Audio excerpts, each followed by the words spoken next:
বাবা যদি সন্তানের জন্য কোনো দোয়া করে এই দোয়াটি আল্লাহর দরবারে ডাইরেক্ট কবুল হয়ে যায়। জোরে বলেন ঠিক কিনা? আল্লাহ সূরা বনী ইসরাঈলের আয়াতের মধ্যে বলেন, ইন্না ইয়াবলুগান্নাকাল কিবারা আহাদুহুমা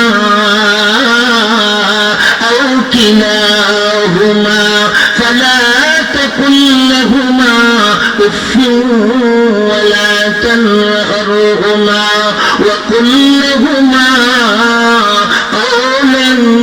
করিমা।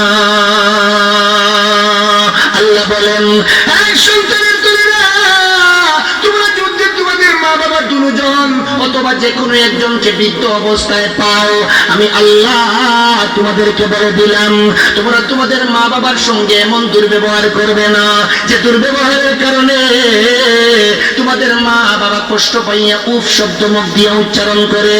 আমার ভাইরা, এজন্য মা বাবা যখন বৃদ্ধ হয়ে যায়, বৃদ্ধ বয়সে যখন আমরা মা বাবারে পাইব, তখন বেশি বেশি করিয়া মা বাবার সেবা যত্ন করব।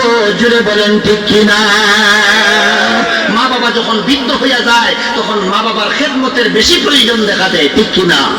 যুবক বয়সে মা বাবা নিজে নিজে যে কোনো কাজ করতে পারে, কিন্তু বৃদ্ধ হয়ে গেলে মা বাবা অনেক কাজ নিজে নিজে করতে পারে না, তখন অন্যজনের সাহায্যের দরকার হয়। এজন্য আল্লাহ বৃদ্ধ বয়সের কথা উল্লেখ করে বলতেছেন, হ্যাঁ সন্তানের দোলনা, তোমাদের মা বাবা যখন দুজন অথবা যে কোনো একজনকে যদি বৃদ্ধ অবস্থায় পাও, মা বাবার সঙ্গে এমন ব্যবহার করবা না যে ব্যবহারের কারণে মা বাবা কষ্ট পাইয়া বলে উফ হায় রে হায়, আমার সন্তান আমারে কষ্ট দিয়ে দিল। আমার ভাইরা, আল্লাহ রাব্বুল আলামিন বলতেছেন, ওয়া কুল্লাহুমা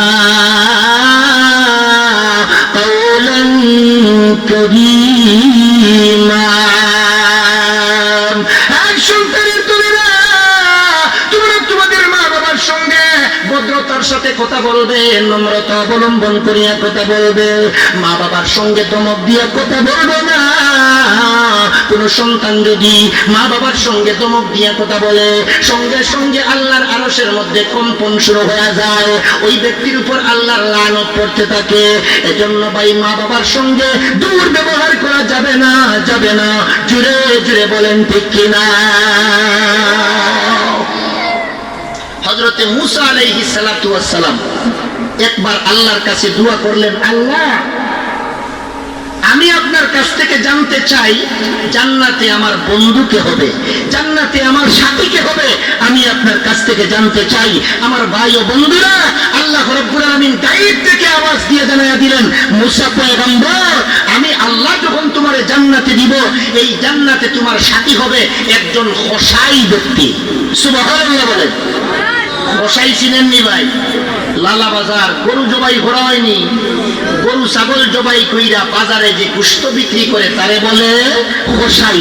আল্লাহ গায়েব থেকে আওয়াজ দিয়া জানায়া দিলেন, ওগো মূসা পয়গম্বর, জান্নাতে তোমার সাথী, জান্নাতে তোমার বন্ধু হবে একজন খোসাই ব্যক্তি। মূসা পয়গম্বর আশ্চর্য হয়ে গেলেন, খোসাই কেন আমার জান্নাতের বন্ধু হবে রে? আমার ভাইরা, মূসা পয়গম্বর আল্লাহর কাছে দোয়া করলেন। কি দোয়া? একটু লক্ষ্য করে শুনেন। মূসা পয়গম্বর আল্লাহর দরবারে দোয়া আরম্ভ করে দিলেন, প্রভু আপনি বলে দিয়েছেন একজন খোসাই ব্যক্তি নাকি হবে গো আমার জান্নাতের সাথী, আমার জান্নাতের বন্ধু হবে খোসাই ব্যক্তি। আল্লাহ তোমার দরবারে দোয়া করলাম, ওই খোসাই ব্যক্তির বাড়ির ঠিকানা আমারে বলে দাও, রাস্তা বলে দাও। আমি দুনিয়ার জীবনে একবার হইলেও ওই খোসাই ব্যক্তির সঙ্গে দেখা করতে চাই। দোয়া করিয়া মূসা পয়গম্বর ঘুমাইছে। ঘুমের মধ্যে স্বপ্নে দেখানো হইল একটি নদীর কিনার কিনার দিয়ে একটি রাস্তা গিয়েছে। ওই রাস্তায় যাইতে যাইতে একটি বাজার। আমার ভাইরা, বাজারের প্রথম গল্লির প্রথম দোকান হইল ওই খোসাই ব্যক্তির। মূসা পয়গম্বরের ঘুম ভেঙে গেল। ঘুম থেকে জাগ্রত হইয়া মূসা পয়গম্বর রওনা করে দিয়েছে। যাইতে যাইতে ওই বাজার পর্যন্ত চলে গেলেন। আল্লাহর পয়গম্বর মূসা বাজারের মধ্যে যাই তাকাইয়া লক্ষ্য করিয়া দেখে রে কসাই ব্যক্তি গোশত বেচা কিনা করতেছে, অন্য দোকানের মধ্যে যেমন কাস্টমার তার দোকানে ডাবল কাস্টমার। আমার ভাইরা মুসা পয়গম্বর লক্ষ্য করে দেখলেন কসাই ব্যক্তি যখন গোশত বিক্রি করে ওজনের মধ্যে একটু বেশি করিয়া ওজন দেয়, আমার ভাইরা কম দেওয়ার চেষ্টা করে না, কম দেওয়ার চেষ্টা করে না, গোশত এক টুকরা হইলেও বাড়াইয়া দেওয়ার চেষ্টা করে। আল্লাহর পয়গম্বর মুসা সকাল থেকে সন্ধ্যা পর্যন্ত কসাই ব্যক্তির বেচা কিনা এবং লেনদেন অবজার্ভ করতে রহিলেন। আমার ভাইরা এটাকে লক্ষ্য করিয়া দেখা আরম্ভ করলেন। সন্ধ্যা যখন হয়ে গেল এবার কসাই ব্যক্তি তার দোকান বন্ধ করে দিল। আল্লাহর পয়গম্বর মুসা এবার কসাই ব্যক্তির কিনারে যাইয়া বলতে আরম্ভ করলেন, আমার বাড়ি বহু দূরে, আমি এই এলাকার মধ্যে একজন মুসাফির, এই এলাকার মধ্যে আমার কোনো আত্মীয় স্বজন নাই, বন্ধু বান্ধব নাই। আল্লাহর বান্দারে, আল্লাহর বান্দা, আমি আজকের রাত্রিবেলা তোমার বাড়িতে মেহমান হিসাবে থাকতে চাই, তুমি কি আমাকে মেহমান হিসাবে গ্রহণ করবে? কসাই ব্যক্তি তাকাই লক্ষ্য করিয়া দেখে রে কত সুন্দর চেহারাওয়ালা মানুষ। আল্লাহর নবী যারা তা এত সুন্দরী হবে, চেহারার মধ্যে একটা নূরের আলো থাকবে। কসাই ব্যক্তি তাকাই লক্ষ্য করিয়া দেখে রে এত সুন্দর চেহারা। কসাই ব্যক্তি মনে মনে ভাবে এই সুন্দর চেহারাওয়ালা মানুষ কখনো দুঃখাবাজ হতে পারে না, ওই ব্যক্তির মেহমান বানায় নিলে কোনো অসুবিধা হবে না। শেষ পর্যন্ত কসাই ব্যক্তি বলতে আরম্ভ করলেন, ঠিক আছে, আজকের রাত্রিবেলা তুমি আমার বাড়িতে মেহমান হিসাবে থাকবা, আমার দোকানের সামনে দাঁড়াইয়া থাকো, আমি একটু বাজারের ভিতর থেকে আসি। আল্লাহর পয়গম্বর মুসা এবার দাঁড়াইয়া রহিল দোকানের সম্মুখে। কসাই ব্যক্তি চলে গেল বাজারের মধ্যখানে, একটা মিষ্টির দোকানে যাইয়া মিষ্টি কিনিয়া আবারও চলে আসছে। আসিয়া বলতে আরম্ভ করলো, মেহমান চলো চলো তোমারে বাড়ি নিয়ে যাব। বাড়ি পর্যন্ত যাইয়া কসাই ব্যক্তি বলতে আরম্ভ করলো, আমার মেহমান উঠানের মধ্যে দাঁড়াইয়া থাকো, আমি আমার ঘরের অবস্থাটা একটু অবলোকন করে আসি, একটু দেখিয়ে আসি ঘরের অবস্থাটা কেমন। হঠাৎ করিয়া তো কোনো মেহমান নিয়া ঘরের ভিতরে ঢোকা ঠিক নয়, জোরে বলেন ঠিক কিনা? ঘরের অবস্থাটা একটু ভালো করে দেখবেন, ঘরের অবস্থা ঠিক মতো আছে কিনা। আমার ভাইরা, যে রুমের মধ্যে আপনি পুরুষ ব্যক্তি নিয়ে ঢুকবেন ওই রুমের মধ্যে কোনো মহিলা আছে কিনা একটু আগে দেখার দরকার আছে না নাই? মুসা পয়গম্বর উঠানের মধ্যে দাঁড়ায়া রইলেন, কসাই ব্যক্তি ঘরের অবস্থা জানার জন্য ঘরের ভিতরে চলে গেল। আল্লাহর পয়গম্বর হযরত মুসা আলাইহিস সালাতু ওয়াস সালাম লক্ষ্য করিয়া দেখেন কসাই ব্যক্তির ঘরের মধ্যে ঢুকতে হলে দুইটি দরজা, একটি হইল ডান দিকে, অপরটি হইল বাম দিকে। মুসা নবী উঠানের মধ্যে দাঁড়াইয়া দাঁড়াইয়া লক্ষ্য করিয়া দেখে রে এই কসাই ব্যক্তি ডান দিকের দরজা দিয়া ঘরের ভিতরে প্রবেশ করলো। ঘরের ভিতরে প্রবেশ করিয়া দুলনার মধ্যে একজন বৃদ্ধ মহিলা ঝুলন্ত অবস্থায়, সেই বৃদ্ধ মহিলার হাতের মধ্যে মিষ্টি দিয়া দিল। বৃদ্ধ মহিলা যখন হাতের মধ্যে মিষ্টি পাইল রে আসমানের দিকে হাত উঠাইয়া কি যেন দোয়া করলো। আল্লাহর পয়গম্বর মুসা উঠান থেকে দাঁড়াইয়া তা বুঝতে পারলেন না। অল্প সময় পরে কসাই ব্যক্তি উঠানের মধ্যে আসিয়া বলতে আরম্ভ করলো, কে আমার মেহমান, চলো রে চলো ঘরের ভিতরে চলো। মুসা পয়গম্বর বললেন, না গো না, আমি তোমার ঘরের মধ্যে প্রবেশ করব না যতক্ষণ পর্যন্ত তুমি আমার দুইটি প্রশ্নের জবাব দিবা না, দুইটি প্রশ্নের উত্তর দিবা না। এক নম্বরের প্রশ্ন হইল, আমি লক্ষ্য করে দেখেছি ডাইন দিকের দরজা দিয়া ঘরের ভিতরে প্রবেশ করিয়া দোলনার মধ্যে ঝুলন্ত অবস্থায় বৃদ্ধ মহিলার হাতে তুমি মিষ্টি দিয়া দিলা। বৃদ্ধ মহিলা যখন মিষ্টি পাইল আসমানের দিকে হাত উঠাইয়া যেন কি দোয়া করলো। সর্বপ্রথমের প্রশ্ন, এই বৃদ্ধ মহিলা তোমার কি লাগে? আমি এবার কসাই ব্যক্তি বলতে আরম্ভ করলো, মেহমান রে, যে বৃদ্ধ মহিলার হাতে আমি মিষ্টি দিয়েছি উনি হইল আমার গর্ভধারিণী মা, যে মা 10 মাস 10 দিন পর্যন্ত আমার গর্ভে ধারণ করেছিল। জুড়ে জুড়ে বলেন সুবহানাল্লাহ।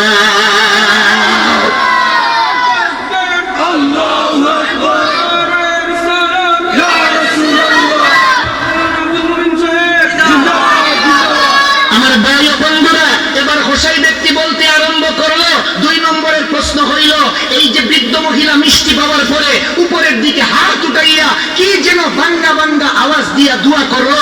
আমি তার দুয়ার কথাগুলো উঠান থেকে দাঁড়াইয়া বুঝতে পারলাম না। তোমার কাছ থেকে জানতে চাই, তোমার মা তোমার জন্য কি দোয়া করেছে? জুড়ে বলেন না সুবহানাল্লাহ। আমার বাইরে এবার হোসাই ব্যক্তি বলতে আরম্ভ করলো, হে আমার মেহমান শোনো, শুধুমাত্র আমার মা আজকে আমার জন্য দোয়া করেছে তা নয়, তা নয়। আমি প্রত্যেক দিন বাজার থেকে আসার সময় আমার মার জন্য আমি মিষ্টি নিয়ে বাড়িতে আসি। আমি আমার মার হাতের মধ্যে মিষ্টি দিয়ে দেই। আমার মা যখন হাতের মধ্যে মিষ্টি পায়, আমার মার আনন্দের কোনো সীমা থাকে না। আমার মা প্রত্যেক দিন মিষ্টি পাওয়ার পরে আসমানের দিকে হাত উত্তোলন করিয়া মাওলার দরবারে দোয়া করে, আল্লাহ গো, আমার এই সন্তান আমারে মনে প্রাণে মায়া মহব্বত করে, ওগো মাওলা তোমার দরবারে হাত উঠাইয়া আমার এই সন্তানের জন্য দোয়া করলাম। আমার এই সন্তানকে এই জমানার নবী মুসা পয়গম্বরের সঙ্গে জান্নাতে বাসিন্দা বানায়া দিও। যারা বলেন না সুবহানাল্লাহ। মুসা নবীর সাথে জান্নাতে বাসিন্দা বানানোর লাগিয়া তার মা প্রত্যেক দিন আল্লাহর কাছে দোয়া করে। মা বাবার দোয়া বেলা পর্দা বেলা হেজাব ডাইরেক্ট আল্লাহর দরবারে কবুল হয়ে যায়। চিল্লাইয়া বলেন সুবহানাল্লাহ। মুসা পয়গম্বর এবার বলতে আরম্ভ করলেন, হে আল্লাহর বান্দা, তুমি কি আমার পরিচয় জানো? হোসাই ব্যক্তি বলতে আরম্ভ করলো, না গো না, আমি তো আপনার পরিচয় জানি না।